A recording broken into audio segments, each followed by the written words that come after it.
Welcome to In Search of Helen from Two Locks, a program hosted by Carroll County Public Library in collaboration with Gatehouse Museum of Sykesville, Maryland, and the Community Media Center.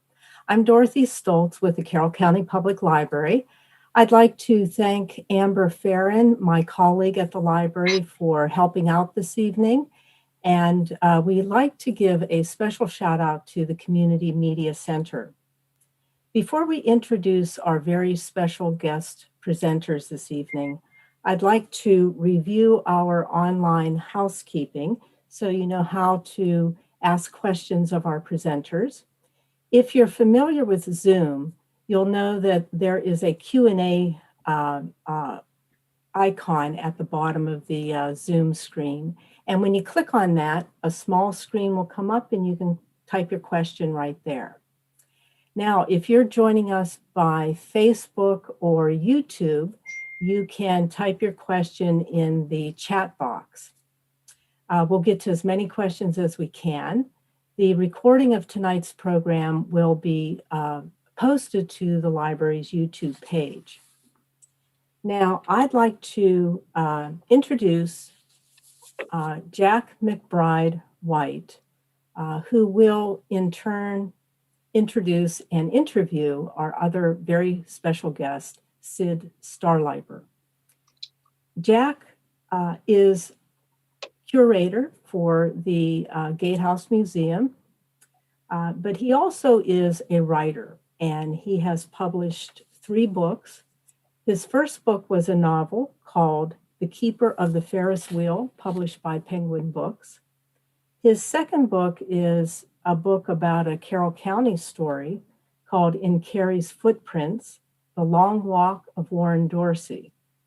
And his most recent book, In Search of Helen from Two Locks, is the focus of tonight's discussion.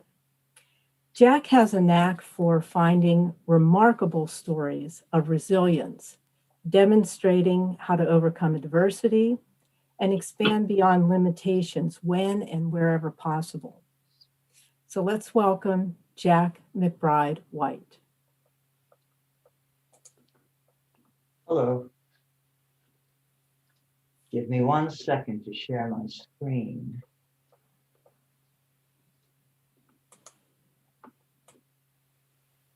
Okay.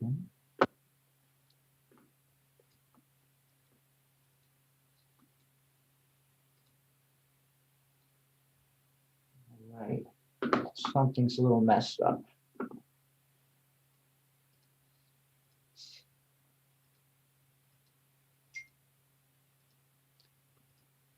There.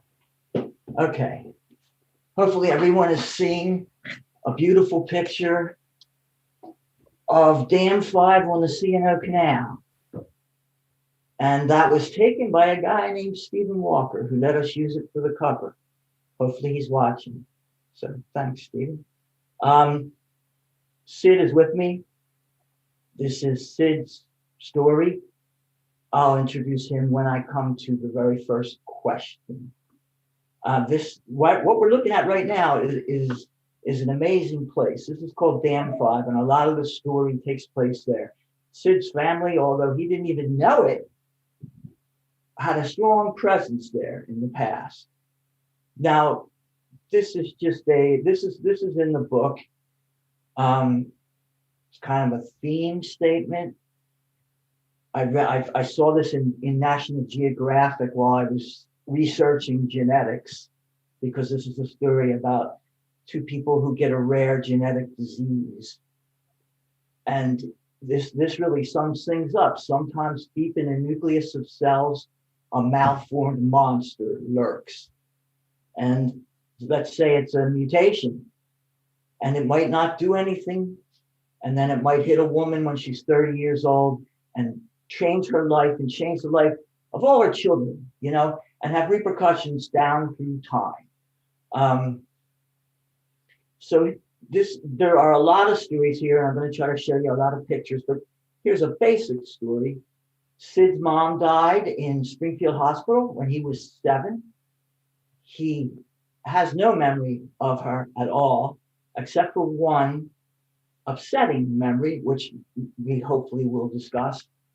And believe it or not, one day he went into a Bob Evans in Frederick for breakfast, saw a school bus out the window, and he had this question: how did my mother get to school? And that completely changed his life. Just that one moment, that one question. And then he began to try to find out what happened to his mom. Here is a picture of his mother. She was originally named Helen Small, and she married and became Helen Starlipper. I love this picture. She's looking straight into my eyes. So Sid, how does this picture make you feel? This particular picture makes me so proud. Mom was 12 years old, and it's precious. I've written down some words to describe, and maybe some that you had talked about, Jack, and the look of confidence on her face. She's striking. She's strong, and she's fashionable, and it just makes me feel so good. Okay, it is a great picture. Now, let's go to Bob Evans, Sid. What happened in Bob Evans? Well, in 2015, December of 2015, I retired. So in the spring of 2016, I would go out to breakfast a lot. So my favorite breakfast was at Bob Evans, and pancakes, and sausage gravy, and so I went over there and was waiting on my order to be brought out, and the traffic stopped. And in front of the restaurant was a school bus. And what triggered that for me to, why did my mother ride on a bus? I don't know what brought that on, but it was just wonderful. And that's how it all started. And so I immediately started emailing the girls, when did they build the first school bus? And then the couple sitting beside me, close by me, and they had their mother with them. The couple was about my age.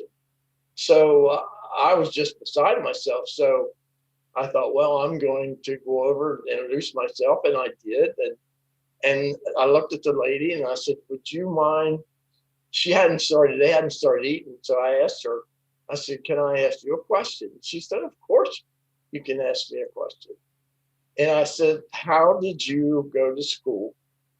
And she immediately said, I would walk, or sometimes I would ride the family horse. And that's how I went to school. And when I got to school, I would turn the horse loose and he would go back home. It was just a wonderful experience. At the end of it, I went over and gave her a hug, and I paid for their breakfast, and now it was off to the races. Sid, how old was the lady?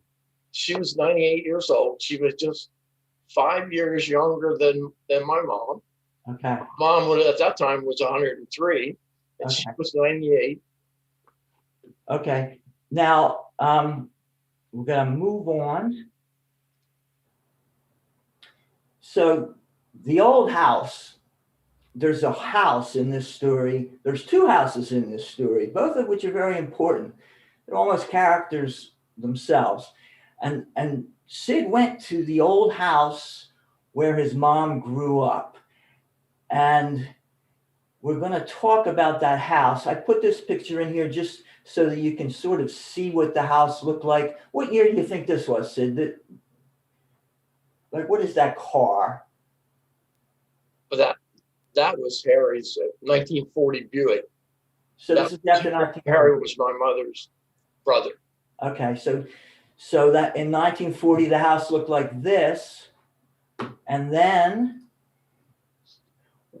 tell us who these guys are and what year. This is the same house. Yeah, that's my oldest to the left. Is my oldest brother Charlie in the white coat, and my younger brother Dave in the middle, and my older brother Bob on the far right in the blue coat. And what year? I'm this is tough when I'm gonna guess around 2008. And what year did you show up? What year did you go to Bob Evans? Well, that was March of 16. So And 8 years later, and now we've got this wreck of a house. This isn't the first time Sid went. I know that because I was with him here. I took his picture as he approached the house. But the house, I think this is one of your pictures. Is that the door you went through? yes, that picture was probably right before Easter of 2016. Oh, I thought it was Easter when you went in that time. I thought it was Easter Sunday. Yes, yes. So that Easter Sunday was the big event for me. So yeah, tell us that story, and I'll just show some pictures. That a couple of days before Easter, I was visiting my one daughter Holly, and we got talking about mom, and that's all I ever talked about. And so we Googled on Earth to try to find it, and we had such a good time searching that night. And so I went home, and I got up the next morning, and I made a beeline after church to go over to the old house. I knew where it was at. Of course, I'd been there many times before, but Holly was coming. Holly and her daughter were coming, but I was ahead of them. So I show up at the house, and it's the bushes and thorns and everything were everywhere. It was hard to get over to the front door, but I did get to the front door, and I immediately stopped because there was no floor. There was no floor in the parlor, which was the front room, and also the living room. So there was I was absolutely determined to go upstairs. So this is the missing floor, right? Yeah, that's right. So there's a gap from the doorway to the steps. Yep. And what did you do? What I did was, and I knew I shouldn't do it because the stairs were falling. They were just hanging there. So I made up my mind I was going up. So I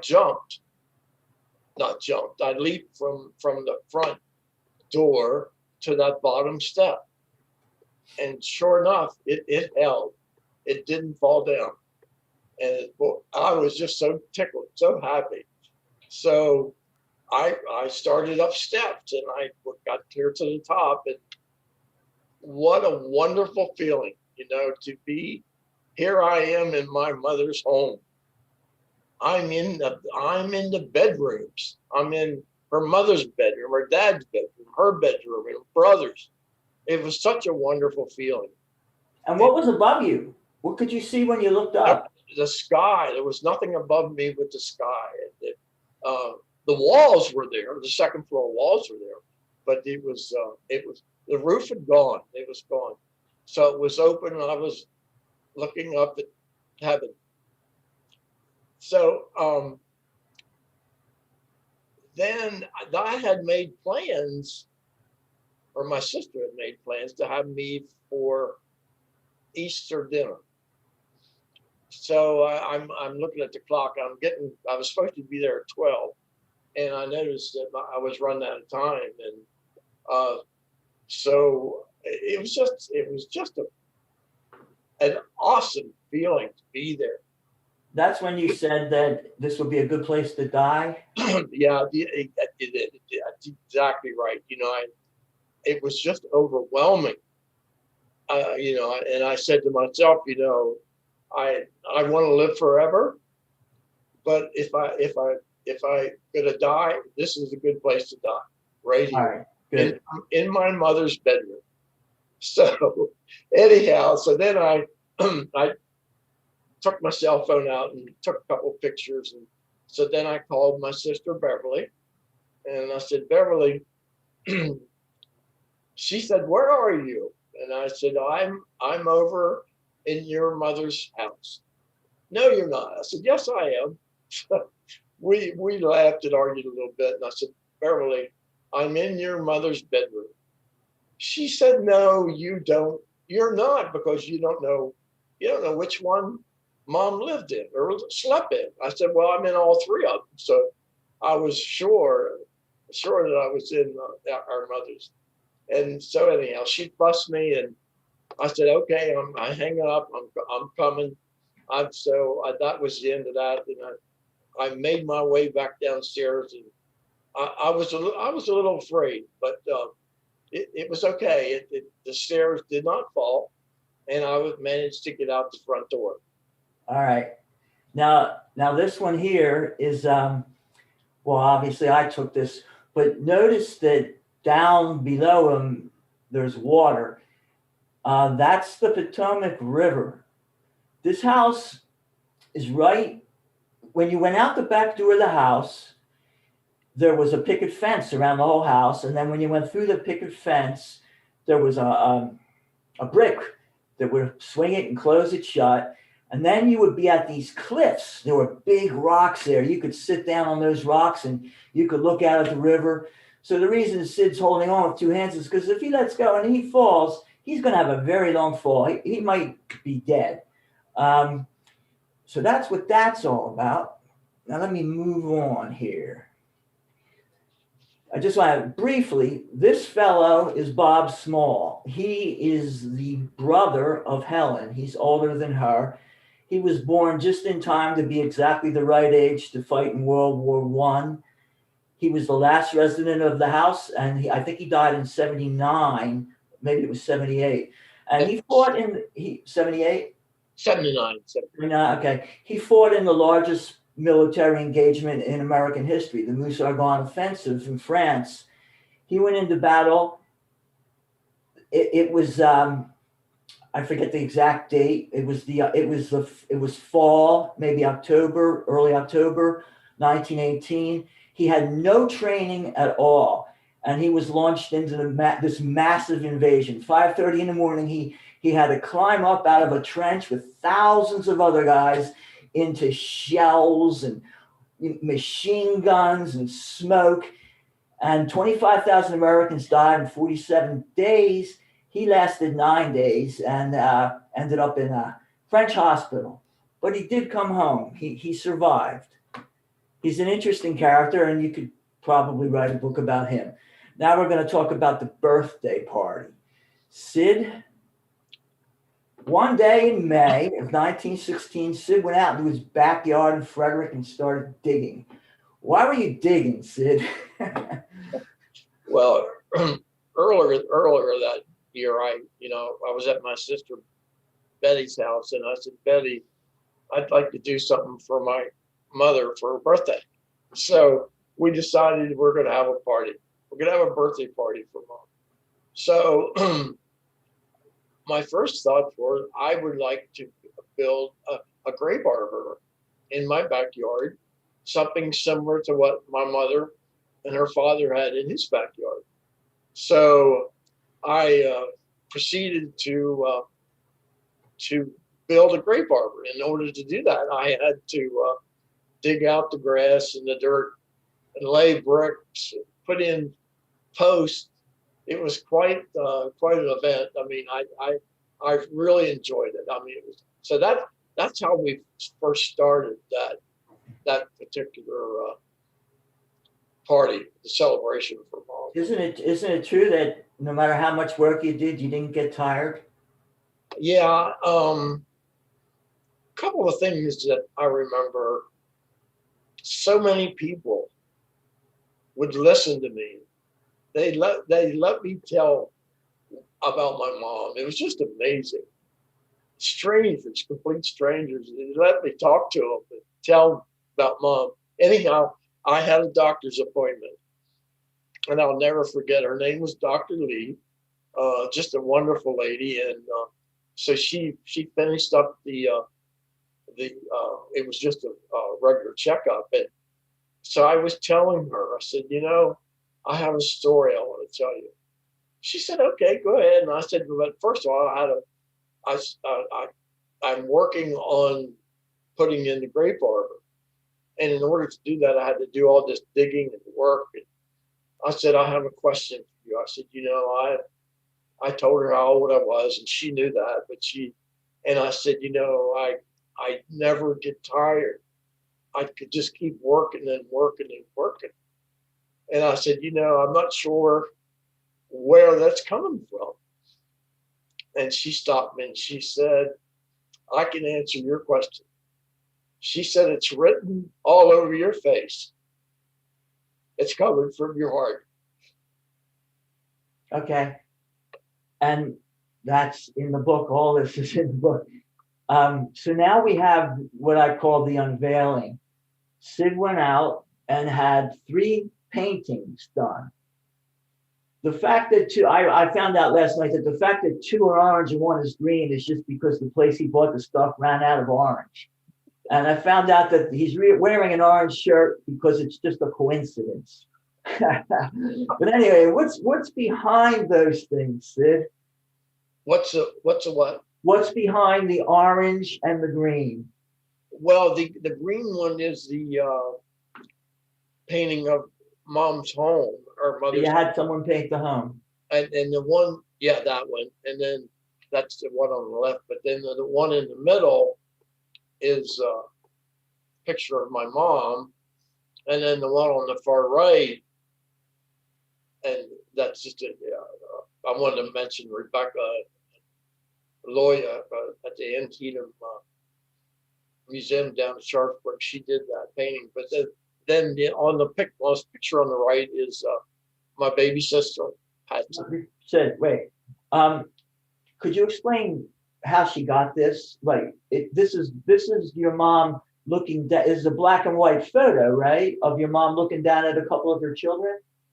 Yeah, in 1939, there was a picture taken of my mother with her 2 children. That was, of course, Charlie and Beverly.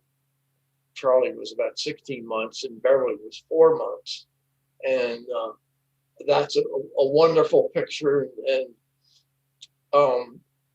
my youngest daughter, Jill, picked out that picture for the portrait. And so it turned, Rebecca did that for us, and it just turned out wonderful. I'm so proud of that. Now, Sid, who are all these people? Well, going from left to right, that's Mike McKee. Now, Mike is my baby sister, Patsy's husband. And that's, of course, that's Patsy in the picture. Then next to Mike is Dave with his hand on Mike's shoulder. And then next is Betty. And then Charlie Knowles, Charlie's the oldest. Then myself in the orange shirt. Oh, I'm sorry. And the next one was Bob with the sunglasses, and then Beverly, and then of course Patsy with the. So, I hate to. Patsy is dead at this point, and it was a great family, devastating trauma, and she died over the course of several years of this tremendously debilitating disease. And if you look at Mike here, he's not really laughing. He fell apart when they first exposed the picture, and it was a cloudy day, and when they showed Patsy, a beam of sunlight hit right on her face, and now right again you can see that a beam of sunlight is hitting right on her face. But Mike's a real good guy. They had to help him get it together. I remember you said when Mike was leaving, you had an encounter with him that day. Yeah, well after we all ate, we had a wonderful time celebrating, and then so we everybody got up. Most people got up and left, and then Mike started to leave, and I asked, I said, Mike, will you please wait a minute? So he said, sure. So I went and got the picture, and Mike didn't know that was going to happen, and I handed him the portrait of Patsy. Oh my, Mike just cried and cried. It was wonderful. It was a wonderful event, and it couldn't turn out any better. That picture is still sitting on a wall in Mike's house, where it's been sitting for a long time. Now, remember, the first question was, how did Helen get to school? So Sid went out to figure that out. And so tell us about this picture. Yeah, my mother had a choice. She could either take the shortcut and go through the fields, or she could stay on the hard surface road, which was a mile and a half. But if she went through the fields, it was only 3/4 of a mile. Well, down at the bottom of this hill behind me, or behind you see that picture, was a stream. So in order for Mom to take the shortcut, she had, yes, there's Jack has the picture. That's where the bridge was located. And my mother walked across the bridge and up that hill to the school. It was, for me, I did that. It was a moving experience for me to be able to do that, walk in my mother's footsteps and going to the Sunnyside School. It was just precious. And the school was turned into a house, right? Pardon me? The school's a house now.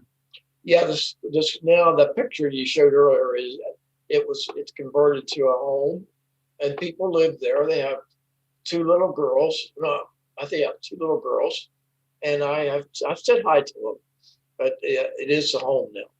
And it was just a little 1-room schoolhouse. I wish I had a picture, but I don't know where it went. Now tell us about this.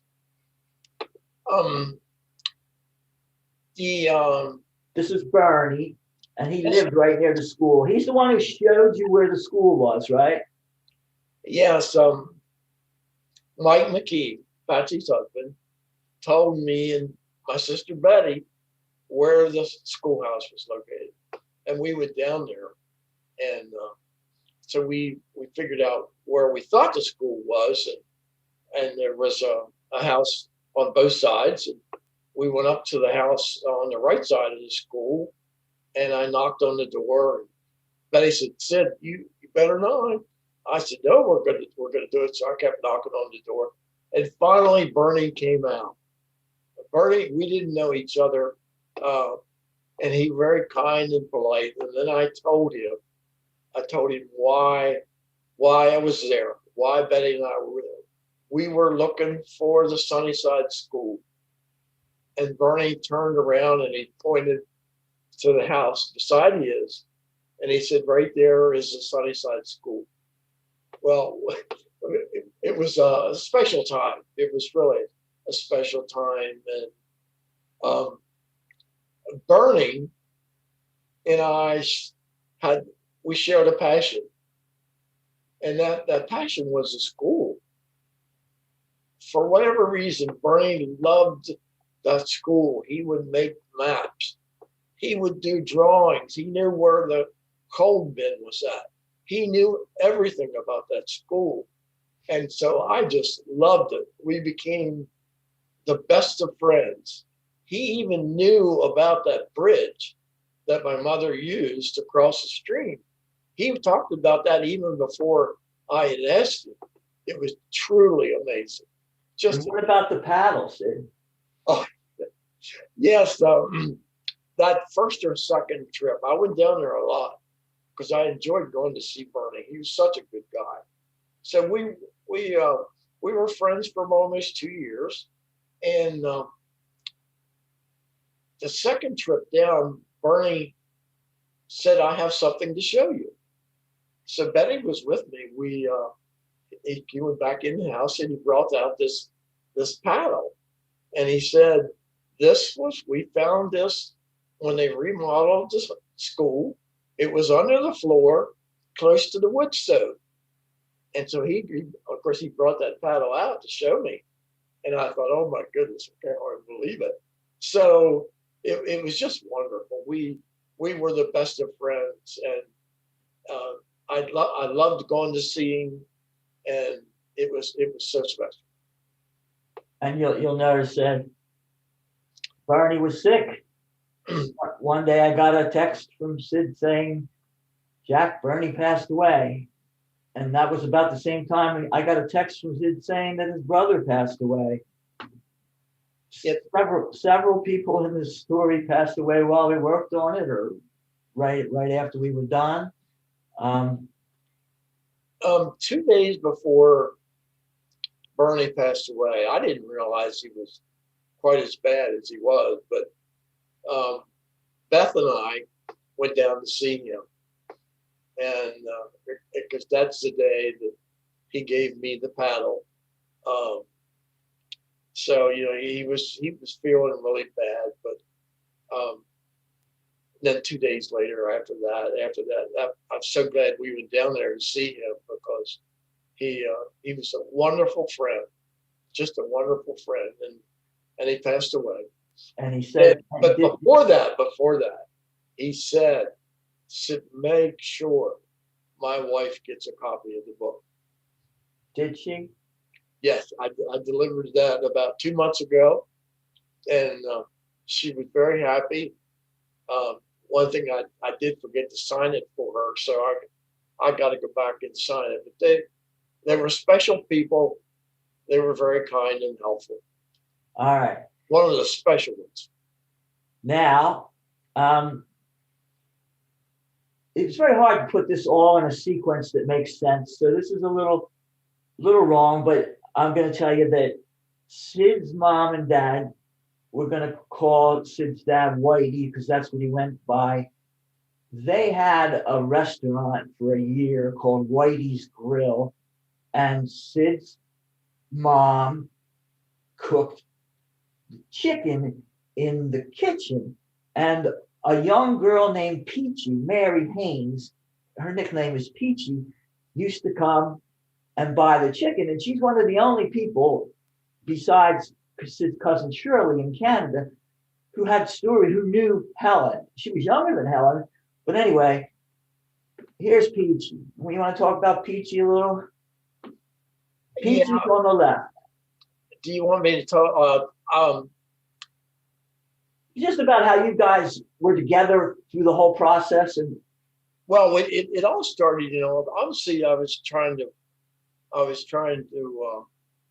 find out about my mother, and it turned out that lady in Clear Spring, her name Diana, she was doing Betty and Beverly's hair, and so anyhow they got talking about Sid and this passion for his mother. And Diana told the girls, she said, "Well, I know a woman that knew your mother." So that's how that started. So Betty called me and one of them and told me that there was a lady in Clear Spring that knew our mother.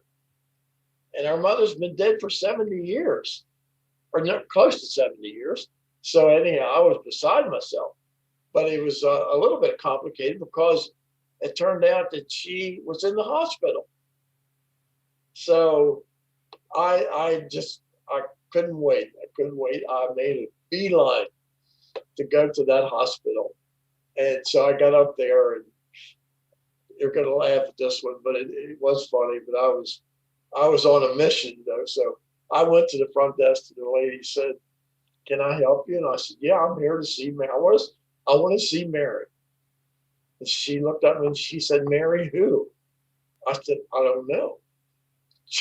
She looked at me again like I was from Mars, and I said, I'm sorry, I don't know her last name. All I know is that her name's Mary and she's from Clear Spring. She said, okay. She knew I was desperate. So she got through the files. And she said, okay, I've narrowed it down to 3. And so she gave me the room numbers. And so I went to the very first room. I went in and the lady was asleep. And I walked to the bottom of the bed, towards the bottom of the bed. And she opened her eyes and she said, who are you? And so I told her my name, and she said, oh, yes, I know why you're here. Yes, I know exactly why you're here. I know who you are. And yes, I knew your mother. So that's how that started with Peachy. For 3 years, 3 long years, Peachy was with me almost every day. She would listen to me talk and talk and talk about my mother. Bless her heart. Peachy was 90? Pardon me? How old was Peachy? I guess when she passed, she was 92. Okay. I think so. Anyhow, wow. I could go on and on about the relationship with Peachy and I, but she was like your partner in this. I'm sorry? She was like your partner in this. Oh, yes, yes. And she worked at this beautiful place called Plum Grove, and she raised classic roses. Oh, wait a second, come back, classic rose. She raised these, and obviously there's one for Sid's mom.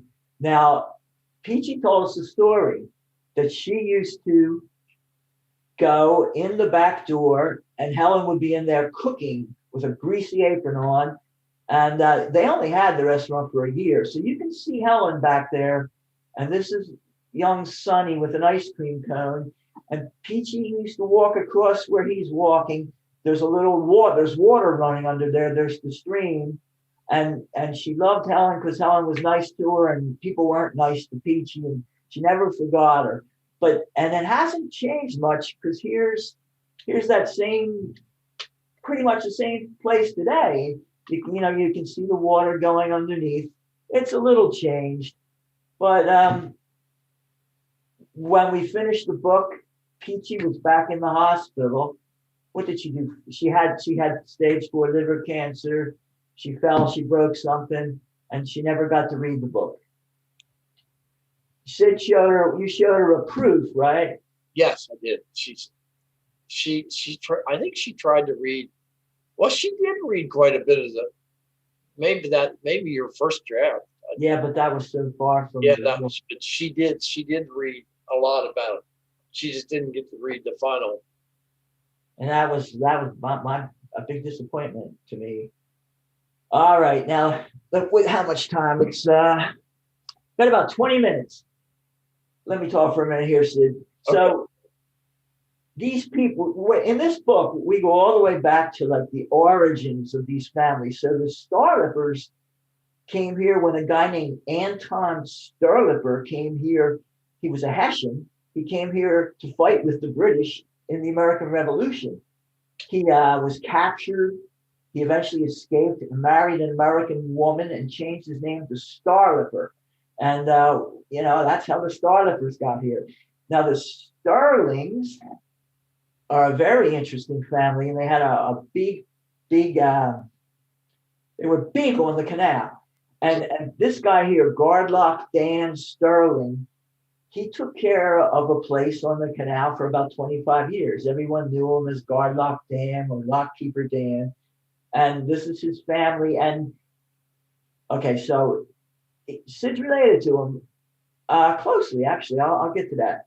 So he lived here. They lived here. I should have a better picture. They lived at this lock house. A lock house is basically a house where the dam keeper and his family live. And this particular place was important.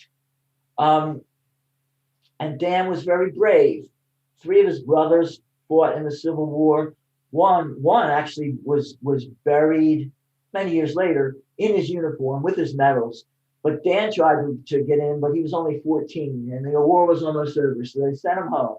But you can see his house up here, and you can see this is called a guard lock. I'm not going to get into mechanic; it's pretty technical. But one day there was a terrible tragedy there. A canal boat with 4 people on board was washed backward over the falls, over the dam, and a little girl was washed out, and they found her a couple of days later. The other girl broke her leg. Mom was hurt. Dad was hurt, but mom wasn't hurt. Dan Garlock Dan saved them all. He rescued them, took them up to the house, and took care of them. But then the captain died, and Dan had tried to talk them out of going under the water. It wasn't a good time to go on, but they did, and it was a catastrophe. And now here we are at Lock 46. The whole 2 locks thing is about the fact that there were 2 locks right together at this point. And very briefly, the Cedar Canal, if you can see from here to here, I don't know if you can see my cursor, is just this narrow pathway where canal boats went through, pulled by mules. And there happened to be 2 locks real close together. And Sid's family, the Smalls, Helen's home, was right near here, as was Harry Garlock Dan Sterling's family. There were a whole bunch of them there, the Smalls and the Sterlings.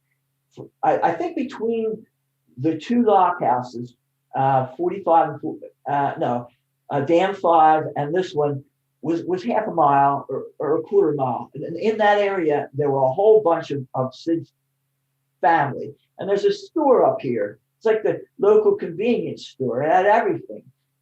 It had stuff you wouldn't get today, like you could rent mules there, but so Sid's family, the Smalls, this is Kate Sterling, Helen's paternal grandmother, and she's the sister of Garlock Dan Sterling.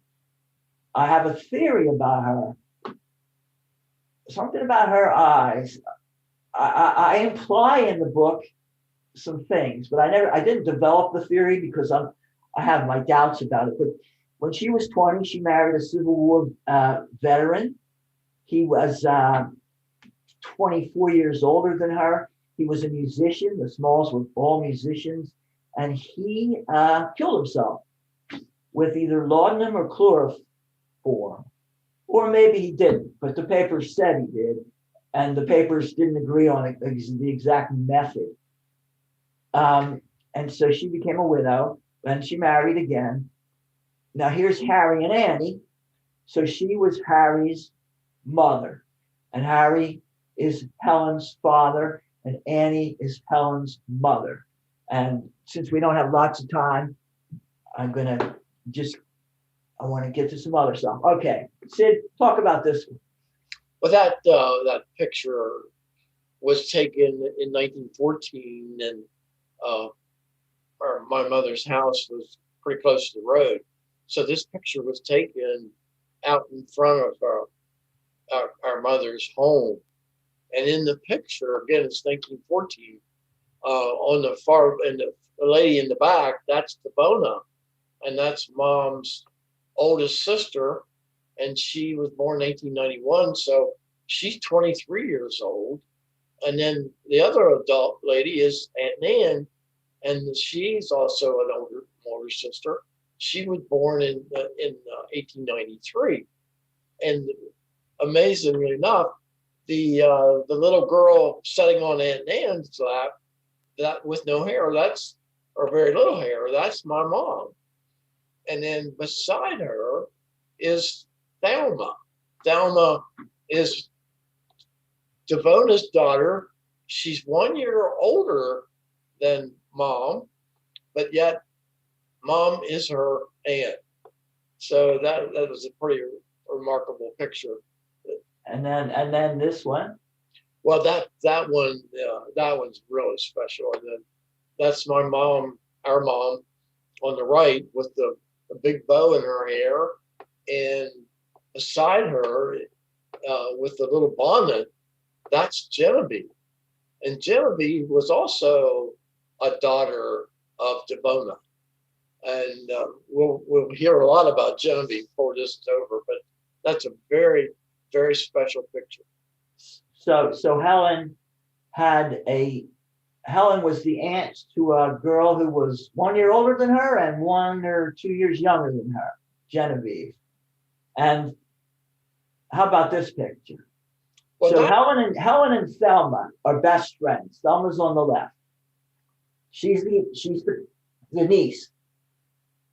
There's a McDonald's in Clear Spring, and about 5/8 of a mile from that McDonald's, on the other side of the road, on the other side of the interstate, was the Bain farm. The Bain Aunt Devona lived there, and so this picture was taken at the Bain farm, and of course that's Thelma on the left, Mom's niece, and of course that's my mom on the right. And if you look very close, and you really have to look close, but I have to. It's just precious, the relationship and the love that these two ladies had for each other. It was just absolutely incredible. So if you look closely, you can see Thelma has her hand on top of Mom's little finger, and it's just a precious, precious picture. All right.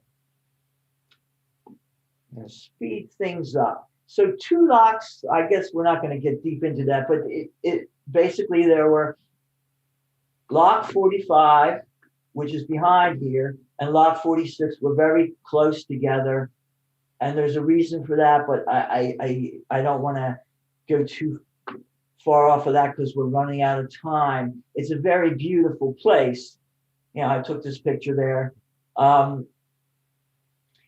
Now you see the cliff. That's the cliff. Like those cliffs were right behind the small house, and you wouldn't want to fall off one of those cliffs. Now this here, you can't tell, but the drop down to the water is a deep, several feet also.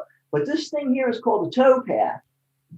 Now the canal boats at this point had to go out into the river. That's why there was that catastrophe, because when they were building the canal, they couldn't blast through all that rock. So the mules that pulled the canal boats would walk on this towpath, 2 mules at a time, with a girl or a boy pulling them, sometimes riding them. Whole families lived on the canal boats.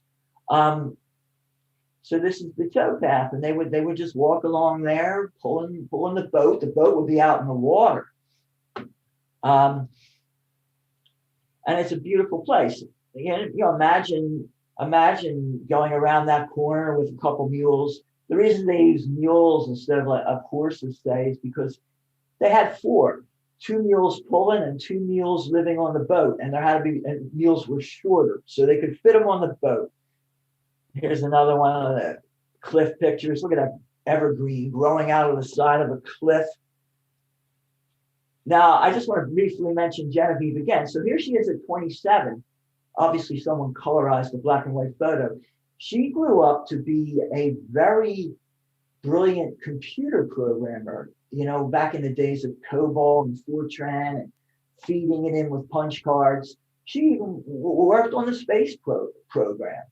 She was quite something.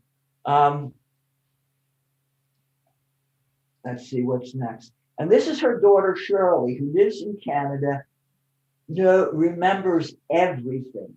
All the inside stuff that we learned about the house came from her. She remembers everything. I asked her, do you remember World War II? She says, I remember World War II just like yesterday. And then she gives me like a page worth of beautiful words. Just great.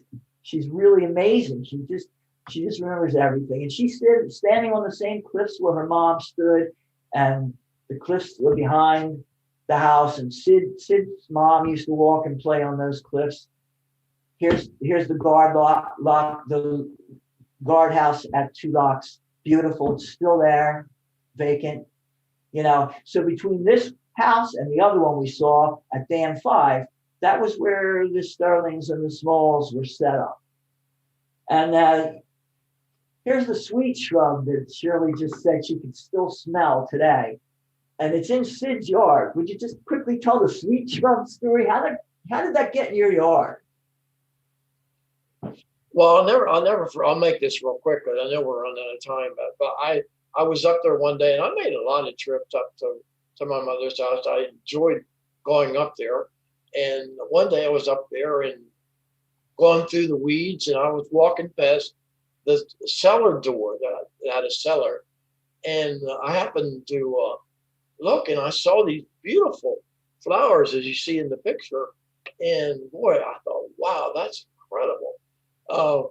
So I didn't smell them, but I noticed that they were so pretty, and so I went up 2 weeks later. I went up to Betty's house, and so we're calling to Shirley. We called Shirley, and she talked to us for an hour or more. So then she said, over by the cellar door was a sweet shrub. I couldn't believe she was saying.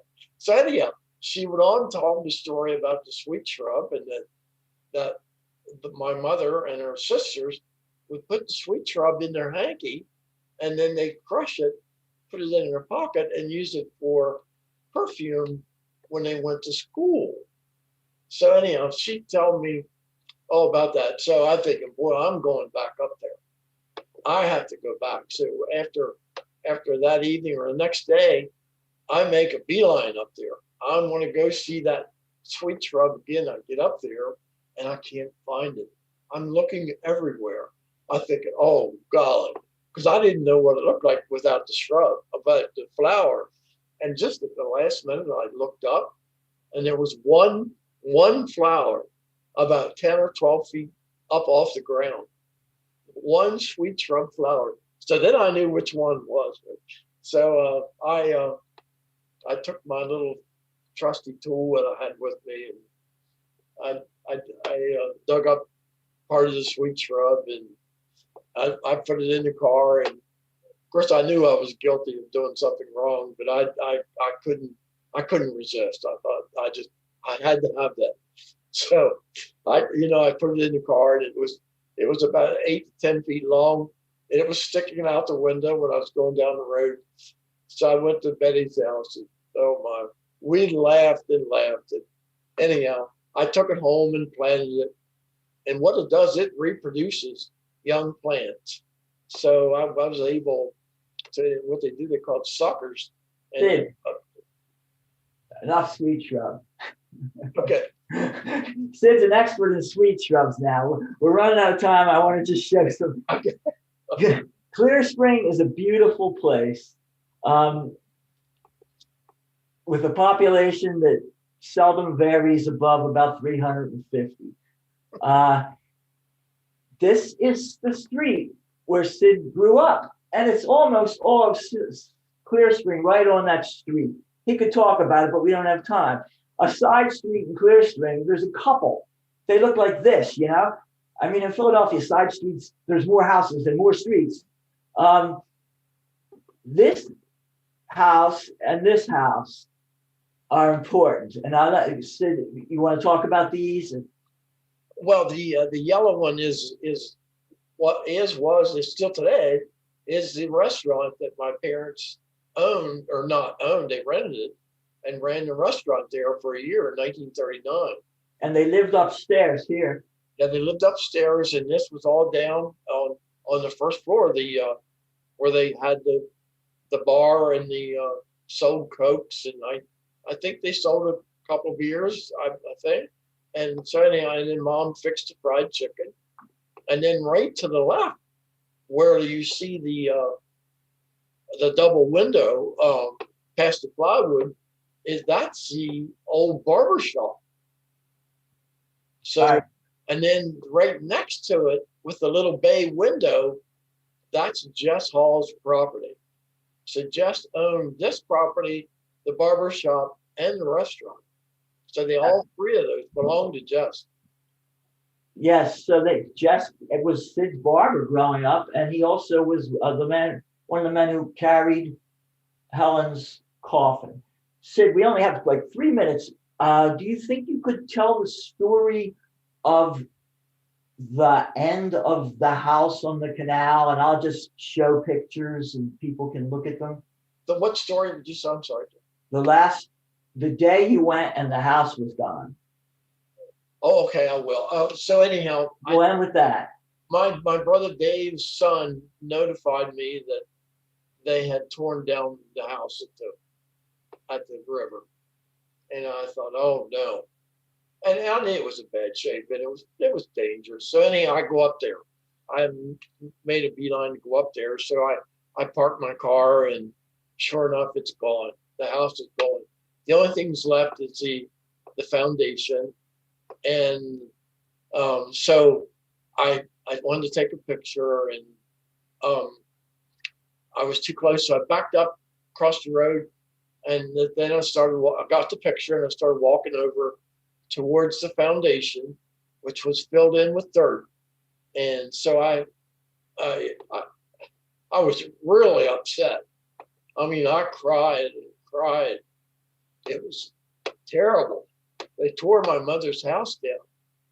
This was my mother's home. So I'm walking through the parlor. The parlor's on the right side, and I'm crying my heart out. I get to the kitchen. I step down over there's a little separation there, and I step into the kitchen, and out of nowhere, I hear, "It's okay. It's okay. It's okay." And I was in shock. I didn't know where it was coming from. I couldn't tell. All of a sudden, it was like everything was all right. They did a good job, but it's okay. So anyhow, I stopped crying, and I called Beth, and I called Jack, and I called Karen, and it was such a moving experience. And who said it was okay? It was either God or my mother, and I'm convinced of that. It was a powerful, powerful moment in my life. Thank you, Sid. How do we go to questions? I think I stopped sharing. And Dorothy takes over. Okay. It looks as though we just have a moment or two, and I think we're going to wrap it up. We don't have really time for questions right now, but I do want to thank you, Sid, for sharing your story. And Jax, thank you so much for identifying this story, writing a book about it. And the library does have copies if anybody would like to reserve and use our express pickup. We would love to have you borrow the book. And it is available on Amazon as well, right, right, Jack? Yeah, and I just realized you had asked me to keep sharing. Hold on. Oh, no, that's okay. Don't you? You get to the final library page. Go Oh, ahead. Yeah, if doesn't matter. So just to thank you. We'd like to, once again, thank our fabulous sponsor, Community Media Center, the Gatehouse Museum, the library, Carroll County Public Library. Was very excited to be part of this. And thank you, everyone, for joining us this evening. Thank you.